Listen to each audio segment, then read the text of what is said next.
سڵاو دەجال یاخود جەجال حەقیقەتە یا خورافەت بەپێی هەندێک ڕیوایەت دەجال لە ئاخری زەمانە دێت و دنیا کاولەکە بەڵام لە فکری تازەی ئیسلامیدا زۆر لە بیرمەندان باوەڕیان وایە کە دەجال تەنیا خورافەتێکە و بە زۆر خراوەتە ناو فکری ئیسلامیەوە بینەرمان بن. لە زۆربەی ئاینە ئاسمانی و نەئاسمانیەکاندا وێنای قیامەت و کۆتایی هاتنی دنیا کراوە. لە ئاینی یەهودی و مەسیحی و ئیسلامیدا جەخت لەسەر کۆتایی جیهان و هاتنی دەجال یان مەسیحی دەجال کراوە کە شێوەی تێکەڵەیەکە لە مرۆڤ و ئاژەڵێکی دڕندە کە خاوەن هێزێکی گەورەی خوداییە. لە ئاینی ئیسلامدا دەجال بە شێوەیەکی سەرەکی لە فەرمودەدا چەندین جار ئاماژەی بۆ کراوە بەبێ ئەوەی دەقی قورئانی ڕاشکاوی لەسەر بێت. ئەم دەجالە کە یەکێکە لە نیشانەکانی قیامەت و کۆتایی دنیا وەک دوایین نمایشی جەنگی نێوان خێر و شەڕخۆی دەردەخات. هەندێک لە ئیماندارەکان ئەم وێنە و بەسەرهاتە وەک ڕاستیەکی مێژووی و ڕاستەقینە سیر دەکەن کە بێ هیچ دوودڵیەک ڕوو دەدات و بەشێکیش پێیان وایە دەتوانین دەجال وەک هێما و ئاماژە بە خراپی مرۆڤ و ژینگەی مرۆیی سیر بکەین و کەسانێکیش هەن کە ئەمە بە پێچەوانەی ڕوحی قورئان و پەیامی خودا لێک دەدەنەوە.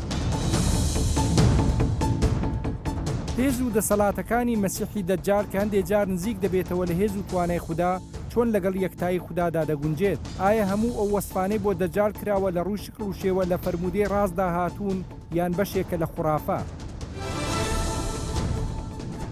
مامۆستا لە مەسەلەی یەکێک لە بەشەکانی عەقیدەی ئیسلامی ئەگەر نەڵێن لە ئوسوول بریتیە لە دەجال یاخود وەکو بە کوردی ئەڵێن جەجال. ئەم جەجال با بڵێن لە عەقیدەی ئیسلامیە موقعی لەکوێ؟ ئایا حەدیسەکانی بەقوەتن سەحیحن متەواترن ئاحادن؟ طبیعی یەکێک لە پایەکانی عەقیدەی ئیسلامی ئێمە کە ئەبێت باوەڕمان پێ بێت یەکێک لە 6 پایەکانی باوەڕبوونمانە بە هاتنی ڕۆژی قیامەت وەروها مقدماتی هاتنی ڕۆژی قیامەت. طبیعی پێغەمبەری خوا صلی الله عليه وسلم لە فەرمایشەکانی خۆیان لە صحیحەکانی وەکو بوخاری مسلم و ئەوانەیە باسی هاتنی یەکێک لە نیشانە زۆر ترسناکەکانی کردوکە ئەویش هاتنی مەسیحی دەجالە. مەسیحی دەجال خەڵکێکەیە ڕەنگە نەتوانێت لە ڕووی عیلمیەوە جودایی بکە لە نێوانی مەسیحی دەجال. مەسیحی دەجال بۆچی پێوتە مەسیح؟ بۆچی پێوتە دەجال؟ مەسیح لێرەدا جیاوازیەک بکەین لە نێوانی مەسیحی دەجال و مەسیحی نەسڕانیە، مەسیح عیسای مەسیحە. عیسای مەسیح مەسیحی بمعنى فاعل واتە مەسحی نەخۆشەکان نەکات بە ئیزنی خوا چاکردنەوە، ئەوە فعیلی بمعنى فاعلە. مەسیحی دەجال مەسیحی فعولی بمعنى مەفعولە، فعیلی بمعنى مەفعولە واتە مەسح کراوە، چاوێکی کوێرە.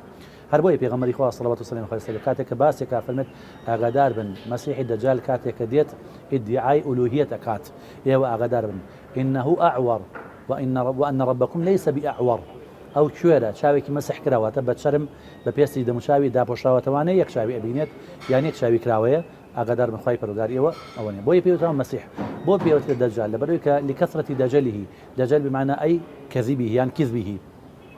ئەبەو شێوازاتەوە کەواتە پێغەمبەری خوا صلوات و سلام علیه فەرمێت بۆ هەر پێغەمبەرێک نی ئیلا ئاگاداری ئومەتەکەی خۆی کردوتەوانێ کە مەسیحی دەجال دێت. بەڵام من زۆرتر ئاگادارتانەکەمەوە لەوەی کە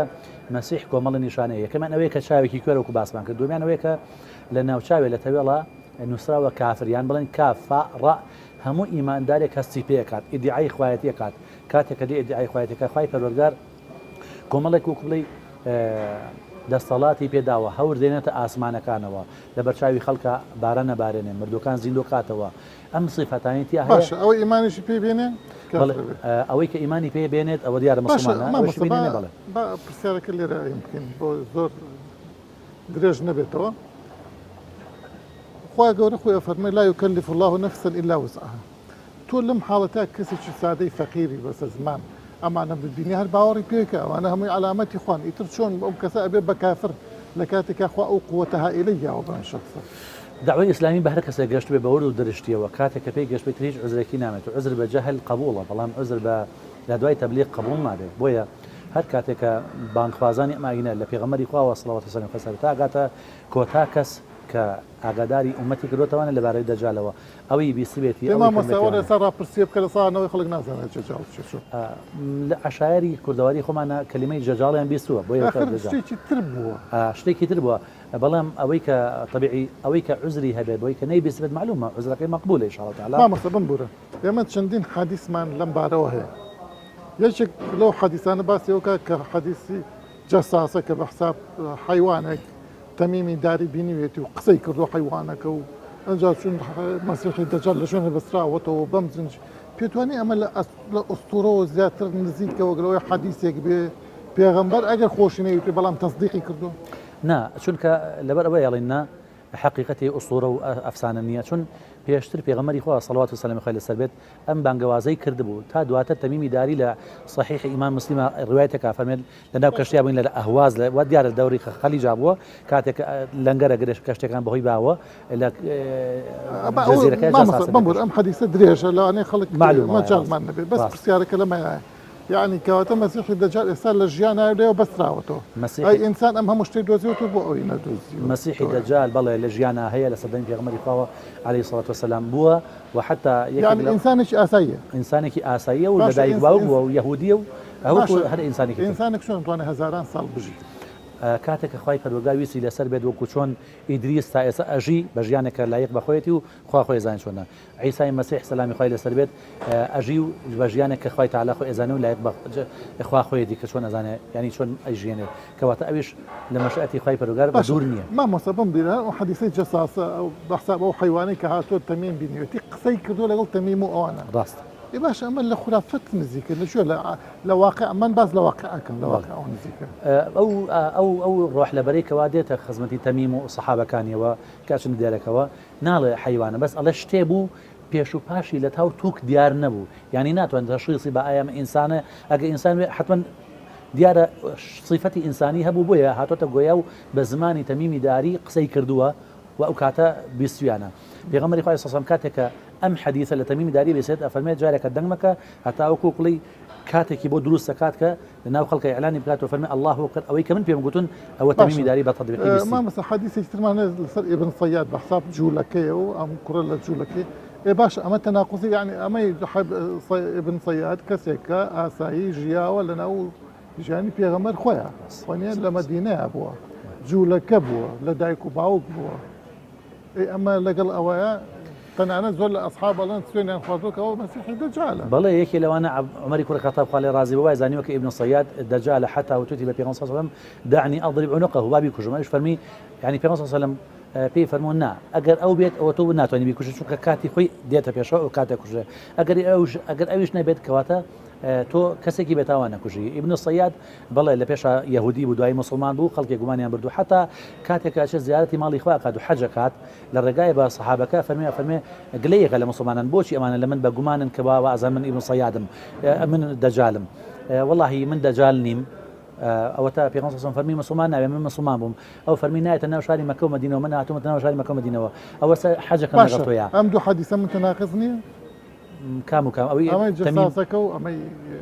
نا چونکە ئیبن سەیاد وردەکارێک باسەکە فەرمێت بەڵام واللهی ئەزانم کێیە کوڕی کێیە لەکوێ ئەژی لە کام تیرۆتایفێ ناو یەهودا بەڵام ئەسحاب توێنەوە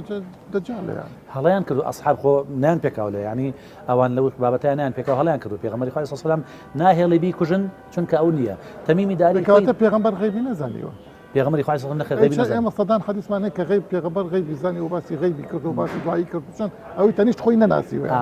ئەوەی کە پێغەمبەری خوای صلی الله علیه و سلم ئیدعای غەیبزانی نەکردو هەتاوەکو لە ڕێگای ڕەسوولێک و ئیطلاعی پێ نەدرابێت ئەگەر ئیطلاعی پێ درابێت ئەوش باسی کردووە ئیلا پێغەمبەری خوای صلی الله علیه و سلم نەیزانیوە کە چی ڕوو ئەدات وەکو باقی ئەو بابەتانێت کە پیلانی بۆ گێڕاوە تاخوا ئاگاداری کردوتەوانێ حتا لەوەی کە مەسەل کابرا هادوتی هاتوون بۆ کوشتنی تۆ بەناو مسلمان بوو بە حسابات مسلمان بەڵام هات بۆ کوشتنی وەڵام پێغەمبەر صلی الله علیه و سلم پێی فەرمووی ئەوە کێ بوو لە بن دیواری کەعبەیە تەکبیرەکەی کردوانەش فەرمی واللهی ئێستا ئەزانم کە خوا نەبێ هیچ کەسێک تۆی ئاگادار نەکردوتەوە بۆیە ئەوە خوا ئاگاداری کرد بەڵام ئەوەی ئیبن سەیاد نەخێر خوا ئاگاداری نەکردەوە حکمەتەکەشی ئەوەیە کە بمێنێتەوە تا ئەو کاتێک کە خوا دایناوە هێز و دەسەڵاتەکانی مەسیحی دەجال کە هەندێک جار نزیک دەبێتەوە لە هێز و توانای خوددا چۆن لەگەڵ یەکتایی خوددادا دەگونجێت؟ ئایا هەموو ئەو وەسفانەی بۆ دەجال کراوە لە ڕووی شکڵ و شێوە لە فەرمودەی ڕاستدا هاتوون یان بەشێکە لە خوڕافە؟ مامۆستا جەجال یا مەسیحی دەجال بەڕێزت پێت وایە لە ئوسولی عقائیدە یعنی ئەوەی باوەڕی پێ نەبێ کافرە بێ لە دین دەرەچێ یا شتێکە کە جێی خیلاف و ناکۆچێت؟ بابەتی دەجال بابەتێکی عقائیدیە بەڵام ئوسولی عقائید نییە. باش یعنی بابەتێک نییە لەو بابەتانەی کە مسلەمە و بەڵگەکان ثابتە بە قورئانی پیرۆز و بە حەدیسە صحیحە بێگومانەکان کە ئینسانەگە بێت و باوەڕی پێ نەبێ کافرە بێ نەخێر. لەبەر ئەوەی کەوا بابەتی دەجال لە قورئانی پیرۆزدا بە ڕاشکاوانە بە سەریحی بەناوبردن ناوی نەهاتووە و باز نەکرا ئەگەرچی هەندێک ئاتمان هەیە کە زانانی تەفسیر ئاماژە بۆ دەدەن ئەم ئاەتانە باز لە دەجالەکە و ئاماژە بۆ دەجالە تەفسیرە بەڵێ تەفسیرە و ئەتوانین بە حەدیث هەندێکیان بە حەدیث تەفسیری ئەو ئاەتە ئەکەن فەرمون تەفسیری ئەم ئاەتە ئەم حەدیثەیە کە پێغەمبەر صلی الله علیه و فەرمێ لەبەرەوەی لەفزی ئاەتەکە و لەفزی حەدیثەکە لێکەوە نزیکن. باش گرنگەوێ لە قورئانی پیرۆزا بە ڕاشکاوی باسی نەکراوە و فەرمودەکانی پێغەمبەری صلی الله علیه وسلم ئەگەرچی لە ڕووی معناوە بە کۆی ئەحادیثەکان تەواتورێکی معنەوی هەندێک لە زانان ناوی ئەبن. حەدیثەکان صحیحن بەڵێ هەمویان صحیحن؟ نە ئەڵێن بە کۆی حەدیثەکان هەر ئەوانش بێ کە صحیحن. ئەمە بوخاری ڕوایەتی کردووە، مسلم ڕوایەتی کردووە، تورمذی ابن حبان کۆمەڵێ سەنەد و کۆمەڵە طرق و ڕێگەی زۆرمان هەیە بۆ ڕوایەتکردنی ئەم حەدیثە ئەگەرچی حەدیثەکان متفق نین لە لەفزەکەیە و لە محتەوای حەدیثەکەیان متفق نین بەڵام ئاماژەدان بە بابەتێک کە پێوترێ بابەتی دەجال ئەمە کۆمەڵی حەدیثی زۆر ئاماژەی پێدا متفاوت لە مابینی صحیح حەسەن ضعیف و مەوضوع لە هەموو بابەتەکان تێە بۆیە هەندێک لە زانان هاتوونە مەناو ئەبەن بە متەواتری معنەوی ئەگەرچی لە لەفزا متەواتر نییە چونکە حەدیثێکمان نییە لە ڕووی سەنەدەوە متەواتر بێت. ئێستا بەڕێزت فەرمووت ئەگەر باوەڕیشت پێی نەبێ پێی لە ئوسوڵ نییە بێگومان بەس مامۆستا ئەو ئەحادیثانەی کە باس لە دەجالەکان کە ئەگەر لەوە دایڕنین کە ئەمە حەدیثە ئەگەر وەکو قسەیەکی ئاسایی بێ زیاتر لە ئوستورەیەک لە خورافەیەک ناچێت. ئەگەر لە حەقیقەت ئێمە لێکدانەوە بۆ مەوزوعی دەجال جیاوازە هەموو لێکدانەکانمان یەکشت نییە ئەگەر هەندێک لێدانەوەیان بڵێ وایەتە خیالکردنەوەمە ئوستورەیەک بێت بەڵام زۆرینەی لێکدانەوانەکان و بە پێی حەدیثەکانی پێغەمبەر صلی الله علیه و سلم ئێمە هەر حەدیثەکانی پێغەمبەر صلی الله علیه و سلم هەندێکیان بکەین بە تەفسیر بۆ هەندێکی تریان بۆمان دەرئەکەوێت کە دەجال ئەو دەجالە مەبەست نییە کە لە وتارەکان و لە هەندێ مەراسیما باسی لێوە یعنی مجەسەم نییە بەو شێوەیە مجەسەم نەک بڵم مجەسەم نییە بۆ شوێ ئەو ساف و ئەو سیناریوانی کە باس ئەکرێ بۆ دەجال بۆ شێوازە نییە و مەبەستی پێغەمبەر صلی الله علیه و سلم کە باسی دەجالمان بۆکە مەبەست پێ حەذەردان نییە لە دەجالی حەقیقی چونکە دەجالی حەقیقی نیشانەیەکە نیشانەکانی هاتنی ڕۆژی قیامەت بەینەما پێغەمبەر صلی الله علیه و سلم مخاتەبەی هاوڵەکانیەکە مخاتەبەی تابعین و ئێمەکە بە ئێمە ئەفەرمێ ئاگاتان لێبێ حەذەری لێ بکەن سەرەتای سوورەتی کەهف بخوێن بۆی پارێزراو بن لە دەجال خۆ پێغەمبەر صلی الله علیه و سلم زانێت کە دەجال لە ئاخر زەمان حەدیث بنیە بێگومان بەڵێ پێت وایە ئەمانە فعلەن حەدیثن یا ئەکرێ دروست کراو بن و کەوتبێتنە ناو حەدیثەوە نە بێگومان حەدیثن چۆن خۆ ئاحادن چۆن بێگومان بێگومانەکە مناڵم بێگومان کە حەدیثن بەڵام ئەم حەدیثانە کە هاتووە بە سەنەدێک هاتووە کە لە لای بوخاری وایە لە لای مسلمەیە و بە پێی قەواعید و یاسای زانایانی حەدیث ئەفەرمون ئەم سەنەدانە صحیحن ئەمە ئیشکالمان لەمە نییە بەڵام ئیشکالمان لە ناوەڕۆکی حەدیثەکەیە کە مەتنەکەیەتی یەکێک لەوانە کە شێخ عوثەیمین ڕەحمەتی خوای لێبێ حەدیثێکە کە لە صحیح مسلمدایە کە ئەهلی سنە پیان وایە حەدیث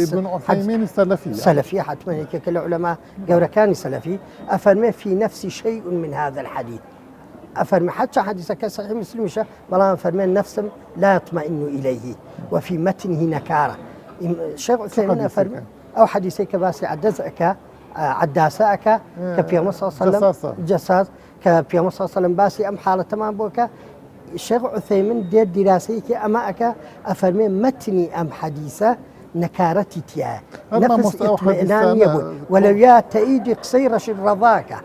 لو يا لقالوا شاك مثلا رشد رضا لاني عقلي لك أداته ورشد رضا خدي دجال رفزناك حتى محمد عبد الرشيد رضا قناعتي عن هي بوي كرل الروج قيامته اشتكي بي او تري الدجال بلام ام تفاصيل وردكاري كباز اكري لوي كالدجال شي اكاو ده صلاتي شي هي وفلان شدكا بسار شدكا امانه هم يردك صلاتي كباس اكري وكو خواواي تخلق شي بكا ايماني كواتا امان هاتون امر ردك انا ربزي أما أكن نق ربزي خدي فكرة مثلا دجال من الامر جمله قصي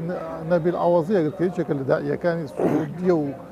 وعالمها اصلا واباسي بهم محادثه كان واباسي دجال كسبين هيتو يستا امريكا كشكو كاتو بو يدش لقل دجالات دجي مسلمان شركه اما قال دجاليه كني يعني بوشي ويش باسي بلا اما يعني بو ردانوي اميكا او د صلاه الجوره كبد دجال هبه پیغمبر صلى الله عليه وسلم امشگاری هاولکان یکات افرمي اوي كلا پیش هاتني دجاله پارێزراو بێ لە فتنەی بینی مسلمانان زۆر بە ئاسانی پارێزراو ئەبێ لە فتنەی دەجال کەواتە یعنی ئەمەی کە بە پێی زەمن بە ڕۆژگار لەگەڵ هەموو سەدەکاندا تێک ناڕێکی مسلمانان لەگەڵ یەکتریدا ئەو فتنانەی کە دروست ئەبێت کە فتنەی ئەگەر مقارنەی بکەی بەوەی کە باس ئەکرێ بۆ فتنەی دەجال فەرقیان زۆر زۆرە ئەوەی دەجال زۆر بە گەورەتر و زەقمترە بینەما پێمە سەسم بەمانە ئەفەرمێ ئەگەر لەمانە دەربچی و سەلامەت بی زۆر بە ئاسانی ئەتوانی لە فتنەی دەجال ڕزگارت ببێت دەجال لە فترەیەکی کەمایە وانە لە فترێکی زەمانی کەمە کە هەمووی کۆکێتەوە ساڵ و نیوێ باشە بۆچی تەنیا ئەو بڵین ئەو جیلە ئەو کۆمەڵە کەسە لەوێ تووشی ئەم ئیمتیحانە قورسە ئابن و کۆمەڵێکی پێ کافرە بێ و کۆمەڵێکی پێ مسلمانە بێ لە کاتێکە هەزاران ساڵ خەڵک بخۆی ڕشتۆ بێ فتنە کاک سۆرە ئێمە لەو فترە زەمەنەی لە ئاخر زەمانە کۆمەڵی نیشانەی گەورەمانەیە کە دێنەدی یەکێک لەوانە هاتنە خوارەوەی عیسا مەهدیە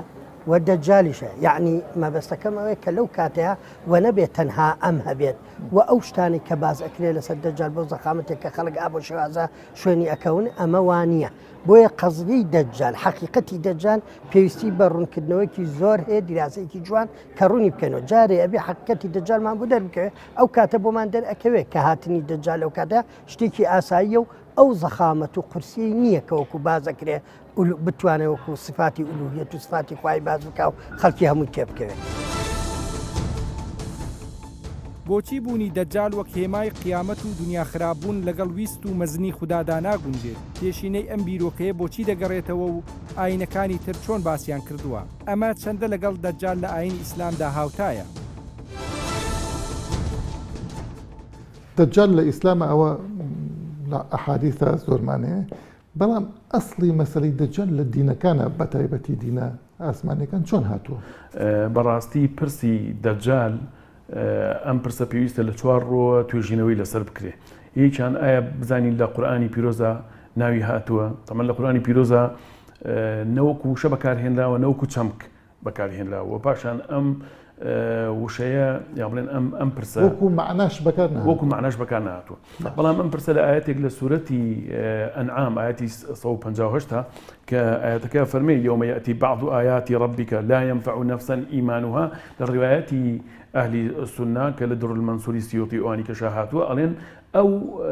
یومە یەأتی بعض آیاتی ربک مەبەست پێی دەجالە بەڵام مەبەستەوەی قسەی جیرفانی خۆیانە بەس ئەوە گرفتێکی گەورە دروستەکە لەگەڵ ئاەتەکە مامۆستا چونکە لەو ئاەتە وا هاتووە کە ئیتر ئەو ڕۆژە لا ينفع نفسا إيمانها دێ ئەوان هەموو کۆکن لەسەرەوەی کە دوای دەجال کە عیسا زۆرینەی خەڵکی مسلمانە بێ ئەوە لەلایەکەوە لایەکی ترەوە ئەم پرسی دەجالە دژایەتی و ناکۆکیی گەورەی هەیە لەگەڵ ڕەحمەت و میهرەبانی خوا چونکە تەماشا بکە خوای پەروەردگار کە مرۆڤی دروست کردووە ژینگەی بۆ ساز کردووە ئامرازەکانی بەدەستهێنانی زانیاری و شیکاری ژیری پێبەخشیوە اینجا وەکوان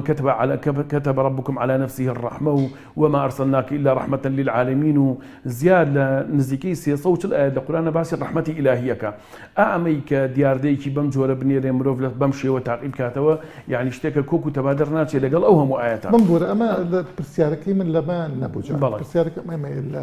مسیحیەت و لە یەهودیەتە بەڵێ باسی دەجال هیچ ڕەگوڕشی لە کتاب المقدسە لە کتاب المقدسی بڵێن مەسیحیەتە یعنی کە پێکهاتووە لە عهدی قەدیم و جەدید لە کۆتا بەشی یعنی ئینجیل و تەوراتی بەڵێ ئینجیل و تەورات و ئەخباری ئەنبیا و ملوک و ئەعمالی ڕسوول هەموو یەکە تقریبا لە بەردەستمانەیە لە کتاب المقدسە لە بەشی عهدی جەدیدە لە کۆتا بەشێکی پێوتێ سفری ڕۆئیا کە یوحنا نووسوێتی لە ساڵی 95 زاینیە ئەمە وەکو یوحنا ئەو یحیایەک لەوە یحیا بێ بەس ئەمە یوحنایە ساڵی 95 زاینی نووسوێتی ئەو جیاوازە بریتیە لە خەونێک بریتە لە خەونێک کە بینیوێتی ئەم خەونە دوایش ئیسا هاتوۆتە خەونی لەو خەونەیە باسی دوو جۆر دڕندە ئەکا باسی هەژدیهایەکەکە باسی نەبیەکی دەجالەکە ئەگەر لەو سفری بڵێن ڕوئایە بە وردی هەموو مسلمانێک هەموو مەسیحێکیش تەماشای بکە بنەمای ئەم پرسی دەجالە لەوێ باسی شەڕی هەرمەجددون و باسی ئەو شەڕەکە کە ئەو دوو دڕندەیە و ئەو هەژدیهایە و نەبیە دەجالەکە کە ئەو هەموو خەڵکە کۆکەنە و دوایش عیسا ئێتە خوارەوە بڵێن لە ناویانە ئەسا باسی کتاب مقدس مقدسە کات کەمە کە من دەقەکان بخوێنمەوە بڵین هەر ئەمەە باس کراوە بە زۆری لە سفری ڕوئیا باسی خەونێگەکە کە بەس ئەوە باس ئەم خەونە زۆر بەرفراوان و گەورەیە کە لە دوایی لە کۆتا قۆناغی ژیانی مرۆڤایەتیە ئەم خەونە ئێتە جێ باشە یعنی ئەو دوو دڕندەیە ئێن ئەو هەژدیایە ئەو نەبی و دەجالە ئێ دوایە خەڵکێکی زۆر کۆکەنەوە خەڵکێکی زۆرە کوژرێ معجزات و خەوارق العاداتێکی زۆری هەیە دوایی کە عیسا ئێتە خوارەوە لە ناویەوە باشە با ئێستا بێنە سەر ئەحادیث لە ڕوانگەی ڕیوایاتەوە من پێم وایە ئەو ڕیوایەتانەی کە سەبارەت بە دەجال هاتوون وەکو پرسی دەجال سێ گرفتی گەورەیان هەیە یەکێکیان ئەگەر جەنابتان بزانن ڕیوایەتەکەی تەمیمی داریکە ئەو خۆشی مەسیحیە لە ڕیوایەتەکەی تەمیمی داریەکە لە بە حەدیسی جەساسە بەناوبانگە وا نیشانەیە کە دەجال لە ناو دورگەیەکە بەسراوەتەوە هاکە ئازاد ببێ لەو ڕیوایەتە کە صحیحە لە صحیحی مسلمە هەیە پێی وایەکەوە لە ناو دورگەیەکە و بەسراوەتەوە هاکە ئازاد ببێ لە ڕیوایەتێکی صحیحی ترە کە محەممەدی کوڕی منکەدیر بەڵێن ڕیوایەتێکە پێی وایە ئەو دەجالە ابن الصياد بووە هەتا پێغەمبەری خوا عەلەیهی سەڵات وسەلام شخصێکی طبیعی بووە لە ناو مەدینەیە بەڵێ هەتا پێغەمبەری خوا عەلەیهی سەڵات وسەلام چووە بینیوێتی ئەبوو بەکر و عومەر وانە بینیویانە یعنی دوو ڕیوایەت دەست بە یەکن یەکیان ابن الصيادە یەکیان ئەڵێ ئەو کەسەیە کە لە دورگەکە بەسراوەتەوە لە کۆتا قۆناغی ژیانی مرۆڤایەتیە ئازادە بێ ئەمە لەلایەکەوە لایەکی ترە لە ڕیوایەتی ئەمە خلافێکی جەوهەریە ئەوە خلافێکە لایەکی تر لە ڕیوایەتێکی صحیح هاتووە لە چاوێکی چاوی ڕاستی کوێرە لە ڕیوایەتێکی تری صحیح هاتووە لە چاوی چەپی کوێرە ئەمە دوو ڕیوایەتی دەست بە یەکن پاشان مانەوەکەشی لە ڕیوایەتێکە بە ڕاشکاوی هاتووە ئەڵێ کە ئەمێنێتەوە 40 يوما يوم كسنة ويوم كشهر ويوم كجمعة وسائر أيامه كأيامكم بلام للروايات نعماني كوري سالك ومانيك وحفتيك وسي وحورجك بلام للروايات نعماني كوري سالمة كأويش صحيحة عليه فيمكث 40 لا أدري يوما أو 40 شهرا أو 40 عاما يعني كواتا لسر الرخصاري ولا سر مانوي ولا سر كساياتيكي خلافه باشان حالتك يتر هي ما مصطفى بریتە لە دەجال بەپێی کە لە ڕیوایەتەکانە هاتووە کۆمەڵێک تایبەتمەندی خەوارق العاداتی هەیە کە هیچ پێغەمبەرێک ئەو هەموو خەوارق العادات و معجزاتی نەبووە یعنی مەسەلەن لەوانە کە ئەم دەجالە بڵێن سرعەتی ئینتقالی هەیە لەسەر زەویە مەسەلەن معه جەنەة ونار اینجا مثلا یأمر بە کورتی بە منێک مثلا فەرمانەکە ئەحادیثەکانی دەجال ناڕاستن من پێم وایە ئەو ئەحادیثانە گرفت و کێشەیان هەیە لەگەڵ پەیامی قورئانە مثلا لەو ڕۆژەوە مەسەن تۆ سێ و معجزاتەکە ئەڵێ داواکە لە باران لە ئاسمان بارانە بارێنێ داواکە لە زەوی بڵێن ڕوەک سەوزەکە پاشان داواکە لە وێرانەیەک ئاڵتون و زیوەکەی ئێنێتە دەرەوە کەسێکی ئاسایی ناڵێ ئەمە خوای مامۆستا تایبەتمەندیکی خدا یحیی ویمیت يعني وني بو تصديق الرسالة بيوكو عيسى بو تكذيب الرسالة ما مسا عبد الله من جلس من برسال اللي رابطه خوا عيسى ناردو بو معجزة ياوتي أبي خلق باوري بو تصديق الرسالة كيحيي ويميت كشك أم بيغمر هالوكو عيسى هيت بحساب مسيحة خلق بي كافر به اما تناقضك يعني بيجو تناقض جناب التيبيني بكو ل خالي بيشوشه اماجن بيا خوي گورك بمهرباني خوي همو او امراض الركارانه قلت بربوي بندكي هدايه ورغدي نك گرفتي بي ايماني بو دروس يقصيتكم بوچوني زاناين جواز لسر ام برسمانسا كومالك زاناي گوروكو ابن خلدون وكو محمد رشيد رضا وكو محمود شلتوت وكو عبد المنعم لزاناني كون من ابن خلدون بيني وكباوري بمنيا إنجا ومحمد رشيد رضا ومحمود شلتوت وعبد المنعم نمير أمانة همو معاصرين وعلماء قوري أزهريشن باوريان بي نبو بكرتيا كي برسي الدجال بالروايات آحاد ثابت بوا بالروايات متواتري لسرنيا آيات شي لسرنيا متواتري لسرنيا ما وصلتون حتى ابن حبان كخاوني صحيح ابن حبان أفرمي يك رواياتي متواتر مانية لنا أمتي إسلامية هرشي مانية همو أحد أجر مثلا كاتي من أتوان دقي ابن حبان بخير موكا أفرمي وأما الأخبار فإنها كلها أخبار الآحاد بوشي لأنه ليس يوجد عن النبي خبر من رواية عدلين روى أحدهما عن عدلين وكل واحد منهما عن عدلين حتى ينتهي ذلك إلى رسول الله يعني ابن حبان وحازمي وكوملك لعلماء بيان وايا رواياتك متواتر مانية هموي أحد هذا اصلا روايتي متواتر نية بلى أوان بيان وايا نقل الدجال هرب لسر هيج برسيك رواياتك متواتر مانية بلكو هم الروايات كان أحدا بلام قصك اللي رأوية أم رواياتنا أجر كوكو تباب نقل القرآن ولا جيران كوكو تباش نبون أجر ورنا جيران بيتوا الدجال خرافتك ما بس وين زور هذيك كوشندية أجر كسي باوري بالدجال نبي ما مصطايك برز تكفيرك تفسيق وتبديعك شنك كمال زاناي جورش بيان وايا أو برسا جيجير ودامزراونية بآيات وبالروايات متواتر لبروا شايني أونية هاتنی دەجال و خراپبوون دنیا هەرچۆنێ بێت نابێ ببێتە هۆی وێرانکردن و خراپکردنی ژیان لە ئێستادا.